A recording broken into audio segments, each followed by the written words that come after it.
Ce sont d'immenses plaines entrecoupées de falaises rocailleuses. De temps en temps se dresse un village fait de cases recouvertes de paille les unes à côté des autres.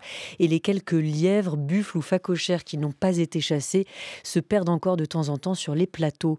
Dans la région des savanes, au nord du Togo, les montagnes représentent désormais une menace sourde et diffuse pour les habitants qui sont déjà parmi les plus pauvres de ce petit pays tout en longueur, le Togo, entre le Ghana à l'ouest, le Bénin à l'est et le Burkina Faso au nord. Depuis le début de l'année, les attaques du groupe de soutien à l'islam et aux musulmans ont fait officiellement 62 morts, dont 54 civils. Bonjour Alain Antil. Bonjour. Merci beaucoup d'être avec nous. Vous êtes directeur du Centre Afrique subsaharienne à l'IFRI, enseignant à l'Institut d'études politiques de Lille et à Paris 1 Panthéon-Sorbonne. Est-ce qu'on peut dire du Togo, dont on parle assez peu quand on évoque le terrorisme dans le Sahel ou en Afrique de l'Ouest, qu'il était épargné jusque-là ?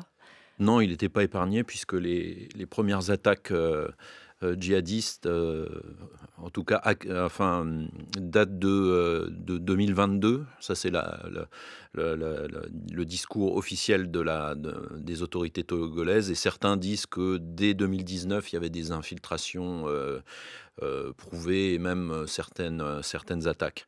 Donc c'est depuis 2022, il n'y a pas eu pratiquement de mois sans attaque dans ce pays.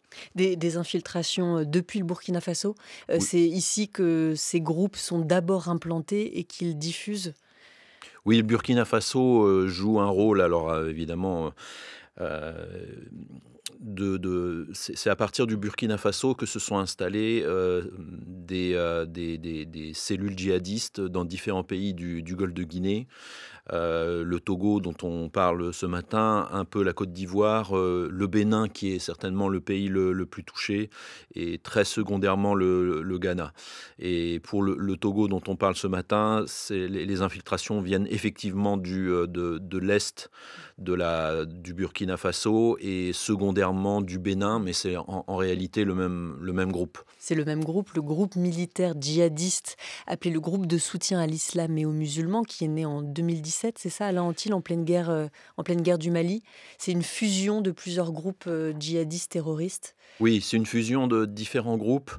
Autour de la mouvance Al-Qaïda. C'était autour d'Al-Qaïda au Maghreb islamique. Et aujourd'hui, les grandes composantes de ce groupe, c'est Ansar Dine au nord du Mali, c'est la Katiba Massina ou Front Libération du Massina sur le centre et l'ouest du Mali. C'est Ansarul Islam qui est plutôt au nord du Burkina Faso.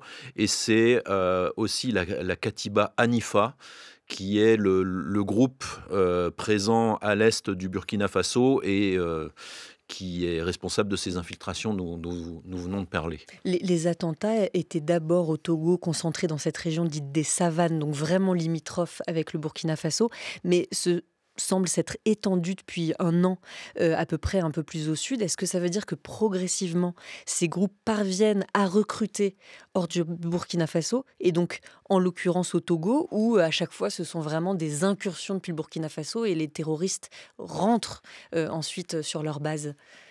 Pour l'instant, il y a une grande majorité d'attaques qui sont quand même des attaques liées aux infiltrations. Mais on va assister au Togo disons au phénomène auquel on a assisté dans les zones d'expansion des groupes djihadistes. Dans le premier temps, ce sont des combattants exogènes à la zone, mais qui s'allient très rapidement avec des populations locales, parce que ces groupes ne réussissent à s'installer que parce qu'il y a des problèmes entre populations locales ou entre les populations locales et les États centraux. Ils ne peuvent pas s'installer quand tout va bien, entre guillemets, qu'il n'y a pas de conflit, alors pas au sens militaire, mais de tensions politiques très fortes préalables. Ils réussissent à rentrer dans les interstices des sociétés parce qu'il y a des conflits préalables. Ils rendent des services à certaines populations contre d'autres. Et en l'occurrence, dans le nord du Togo, à qui rendent-ils service et contre qui?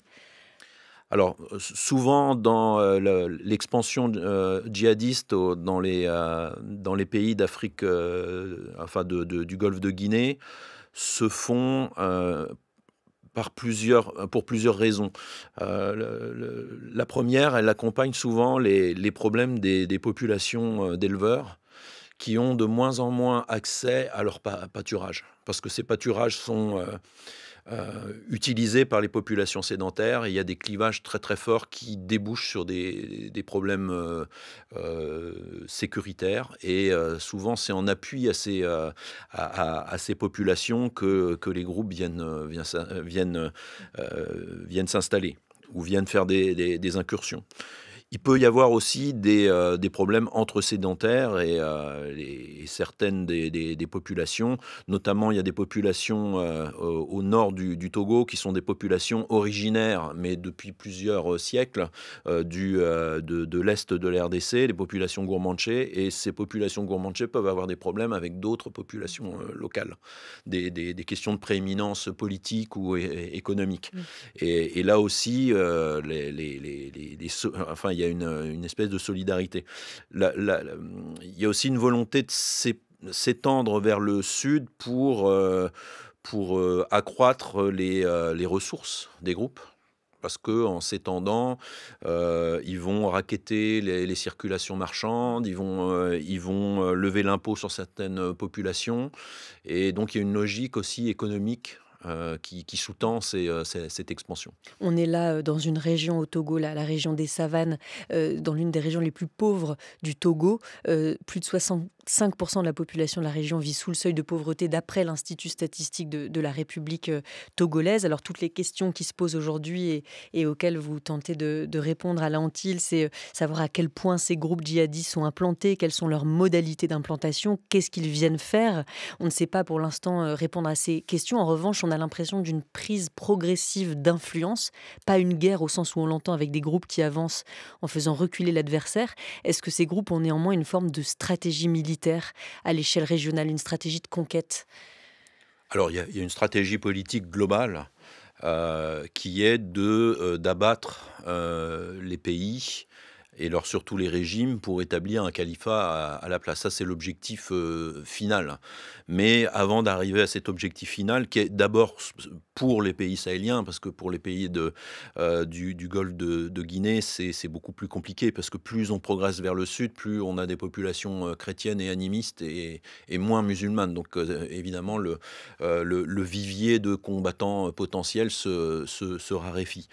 Donc il y a cette logique d'expansion, mais il ne faut pas voir ça comme un front général, mais comme des séries d'initiatives, de groupes, même s'ils appartiennent à la même mouvance, qui sont en réalité très décentralisés. Et c'est des petites unités qui vont profiter d'opportunités et qui après prennent de l'importance au sein de la mouvance. Je reviendrai sur une partie de votre question, parce qu'on fait souvent le parallèle entre pauvreté, djihadisme, violence. En l'occurrence, il faut évidemment la pauvreté n'aide pas à la stabilité sociale, mais c'est bien plus large qu'une question de pauvreté, c'est une question d'absence de l'État, d'absence concrète de l'État pour résoudre les problèmes au quotidien. C'est-à-dire, c'est pas simplement une absence d'infrastructure ou de personnel de l'État, mais c'est une incapacité des États à régler des problèmes juridiques, fonciers, à trancher des questions, des différends en réalité. Et Et certaines populations, dans ce cadre-là, se sentent marginalisées parce qu'ils pensent que l'administration est favorise telle communauté contre telle autre. Et c'est dans ce contexte-là, dans lequel la pauvreté, évidemment, est, euh, est un aussi facteur présente, important. qu'on a ces fractures sociales qui permettent l'arrivée du djihadisme. Un État d'autant plus difficile à mobiliser qu'il est souvent dans le déni de ce qui se passe dans le nord du Togo, manifestement, même si le ministre togolais des Affaires étrangères a récemment évoqué les 62 morts 62 personnes tuées par les djihadistes depuis le mois de janvier. Un politologue togolais interrogé par l'agence France Presse, Madi Diabakate, affirme que cette présence terroriste au Togo a été savamment minimisée, voire dissimulée par les pouvoirs publics pour ne pas inquiéter les troupes togolaises. Alors les troupes ou la population, on ne sait pas trop, mais néanmoins l'armée togolaise a quand même déployé des hommes dans la région. Oui, Combien sont-ils? Quels moyens sont mis en place aujourd'hui? je cherchais ça hier Mm. pour préparer l'entretien. Le chiffre qui revient assez souvent, c'est 8000 troupes. Alors on ne sait pas bien si c'est seulement 8 000 troupes ou 8 000 hommes? Hommes, Hommes. enfin. Ok. Mais on ne sait pas bien s'ils comptabilisent seulement les militaires et ils additionnent les policiers. Et si on compare à la taille de l'armée togolaise, c'est quand même un effort très important parce que les chiffres les plus récents que j'ai pu avoir, c'est-à-dire de 2021-2022, font état d'une armée togolaise qui serait de 11 à 12 000 personnes.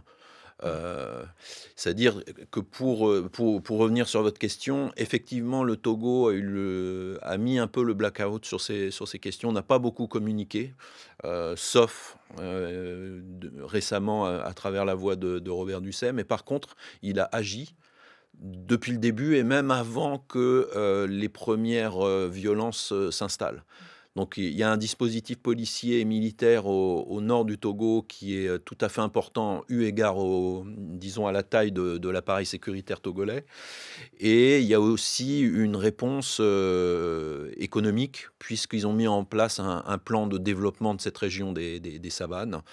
Alors même si on a une augmentation en intensité et en victimes, puisque depuis le début de l'année, on a eu 60 morts, c'est-à-dire à peu près l'équivalent du nombre de morts de 2024, la zone touchée n'évolue pas énormément. D'accord. Donc la Ça reste zone, très confiné quand même. ça reste confiné et une stratégie mise en place par le Togo qui ressemble un petit peu à celle, toute comparaison s'arrêtant là, mais à celle qu'a mise en place la Côte d'Ivoire, donc à la fois lutte militaire et lutte économique, sur le front économique, on va dire. Est-ce que les États du Sahel, pour conclure, bien que très divisés, depuis que certains d'entre eux sont dirigés par des militaires putschistes, est-ce que ces États communiquent au moins sur la menace djihadiste régionale pour coordonner un minimum et l'information et la réponse militaire?